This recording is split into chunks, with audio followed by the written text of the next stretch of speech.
मुबारक में उम्रा ज़ायरीन के लिए बड़ी खुशखबरी आ गई। हरमैन एक्सप्रेस ट्रेन इंतजामिया के मक्के और मदीना आने जाने वाले उम्रा ज़ायरीन की सहूलत की खातिर रमजानुल मुबारक में ट्रेनों की तादाद में इजाफे का ऐलान कर दिया। हरमैन एक्सप्रेस ट्रेन इंतजामिया की जानिब से जारी बयान में कहा गया, रमजानुल मुबारक के दौरान जद्दा के शाह अब्दुल अजीज इंटरनेशनल एयरपोर्ट के ट्रेन स्टेशन से मक्का मुकरमा में मस्जिदुल हराम और मदीना मुनव्वरा में मस्जिदुल नबवी जाने वाले ज़ायरीन की तादाद बहुत ज्यादा होती है। सूरत हाल का जायजा लेने के बाद फैसला कर लिया गया कि ट्रेनों की तादाद में फौरी इजाफा किया जाए।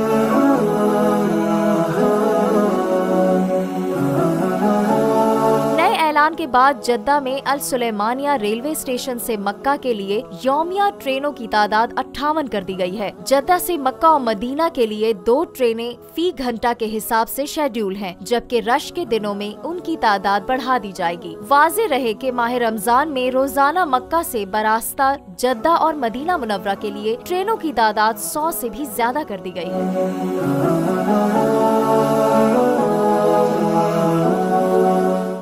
क्या जुल्म है। बोल एक दफा फिर साजिशी अनासिर के निशाने पर। को चेयरमैन बोल शुएब शेख को फ्री ट्रायल का मौका नहीं दिया जा रहा। तफ्तीशी ऑफिसर जो मुदई भी है अपना बयान रिकॉर्ड करवा चुका है कि कभी कोई जुर्म हुआ ही नहीं। एग्जैक्ट जो कुछ कर रहा था सब लीगल था। एग्जैक्ट के पास तमाम लाइसेंस थे।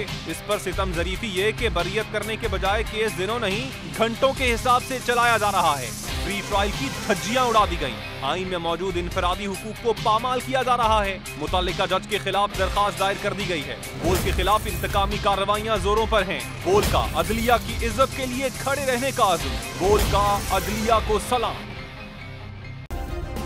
सब्सक्राइब करें और बेल दबाएं ताकि कोई खबर रह न जाए।